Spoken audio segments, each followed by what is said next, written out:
I'm not gonna mince much words here. 2016 sucked as a year, just like a year in general, not specifically anime, but just fuck 2016. So many good people died. Tragedies happened in continents far away. It's just so many things that happened this year that it is probably going to go down as a year to be remembered, and not in a good way. Thankfully though, for us anime fans, we actually had quite a good year, all told, which would have really sucked otherwise. I don't know about you, but most times I use watching anime as a form of escapism from the horrible world that sometimes surrounds us. So when that fails, I'm kind of at a loss. But today I wanted to celebrate some of the shows that aired here in 2016 that are the most memorable for me, the ones that I will be able to look back fondly in years to come, and thankfully there are quite a few to choose from. If you never watched my 2015 wrap-up video, then you might find this kind of odd, but I don't do this top 10 in traditional fashion. Instead of a straight list of 10 shows in ranked order, I have 2 separate lists. 5 shows that I consider to be my favorite for the year, and 5 blind suggestions that I have yet to watch but have been sitting on my list all year, so they're still probably good. Those made it to that list because either friends whose views I trust recommended them personally, or they were just heavily requested. Either way, the goal here is to showcase the best anime of the year and to try and account for those that I have not had the pleasure to watch as of yet. Hopefully, I didn't miss anything. So, ladies, gentlemen, and others, my name is Arcada, and welcome to Glass Reflection. Today, my top 10 anime recommendations from 2016. Let's jam. I'm starting off here with one very big honorable mention, mostly because I can't make this list without talking about it. However, it doesn't really fall under what I want this video to achieve. With luck, I would want this video to help you be able to find and watch new shows from this year that you might have otherwise skipped over for one reason or another. As such, when you get a heavily popularized show like Re:Zero, chances are if you've watched anything this year, this was probably it. Granted, if you haven't, you should get on that, because it is a series that many people I know, and those who I follow, would not shut up about, for both good and bad reasons. It's one of those popular shows that remained in the spotlight for some time because of how polarizing people's opinions on it were. Other honorable mentions for this year go to Sound Euphonium Season 2, and JoJo's Bizarre Adventure Diamond is Unbreakable, which don't make a spot on the list, not because I don't think that either of them deserve it, but because they are second seasons, and in Euphonium's case, Season 1 took up a spot last year. So if you haven't watched either of these, you are missing out on some wonderfully animated drama and action respectively that are some of my favorites from these past 2 years. But now onto the list proper. Recommendation number 1, Erased. Erased is a series from early on this year, but it was an intro, a brief look into the year to come. It's a minor look at a supernatural power allowing a man to go back in time to save a childhood friend while risking being erased himself made this series a powerful thrill ride that kept me interested throughout its 12 episodes. By the end, I found it to be a tiny bit unsure of what it actually wanted to be, and not just the very controversial argument on if it's a mystery or not. But it started off as a sci-fi series and never really acted on that as much as I personally would have liked. That said, it's here as a recommendation for a reason. The drama and the characterization of all of its characters was heartwarming, and while depressing in the romantic department, was surprisingly realistic, which I appreciated. It's a roller coaster of a series that I think you should ride if you haven't, but it's potentially something that you don't need to ride twice. Blind suggestion number 1, Alderman on the Sky. Now, as much as this is technically a blind recommendation, I should clarify for this particular entry that I made it through 7 episodes. So after watching about half of the show, I'm bending the rules a bit with this one, but I'm fine with it because I have no idea how it ended.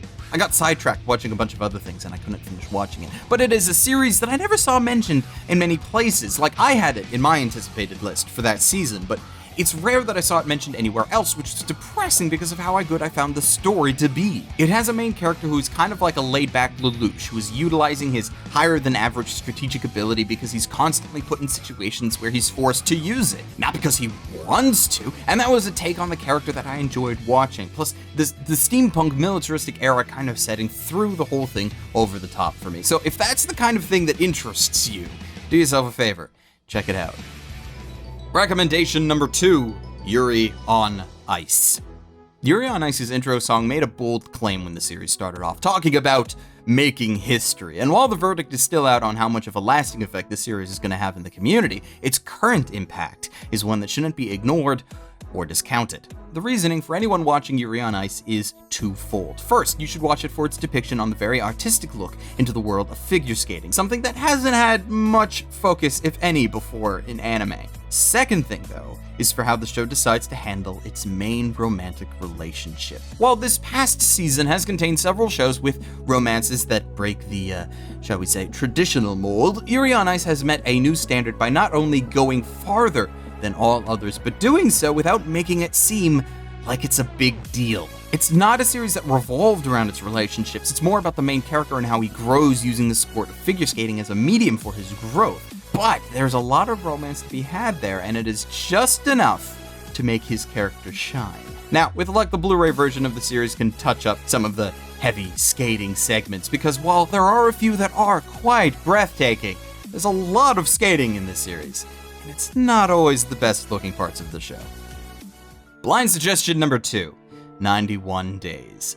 This is another series that I watched a few episodes of, but stopped, though for different reasons than I did with Alderman. I didn't stop watching 91 Days because I didn't have the time or luxury to watch it, but because I was so immersed into the story that I wanted to watch it again, but dubbed. I know that there are people who have an immense hatred against English dubs out there, but some of my favorites are for anime like this that star in European settings. And when I found out that Funimation was going to be dubbing it, and remembering fondly my love for the Bakano dub, I begrudgingly put the show aside for a time and have just yet to pick it back up, though I sure as hell plan to. It's a wonderfully paced series about family, mobs, and revenge that we don't see often enough in anime because it's a topic that doesn't seem to appeal to as many people in Japan as it does in the West. With luck, its second half is as good as the first few episodes I had the pleasure to watch, but if not, well, that's why it's still a blind one. Recommendation number 3, Mob Psycho 100. From the creative mind of last year's rather large hit, One Punch Man, came the highly anticipated series about a young boy with over-the-top psychic ability and a rather apathetic personality. Mob Psycho is a series that combines a heavy dose of sakuga with an art style and comedy that is rather unique to this series and this series alone. Parts of its humor and even some of its characters can be hit or miss for some, but at the very least I find it hard to believe that most anime fans would not at least categorize this show as entertaining. Many people have asked me to make a solo video on this series now that it is completed, but I found it hard to find what to talk about it. So much about this show is better experienced than explained, so for the time being, that's what I'm suggesting you do. Experience it. Trust me, it's worth your time. Blind suggestion number 3, Flip Flappers. I only made it through the intro episodes to this series, mostly because I identified what kind of show it was very quickly and determined that I needed to wait for its completion before I personally could enjoy it, but I fully intend to do just that. Flip Flappers is this quirky but well-animated romp through magical worlds and has an insane time doing so.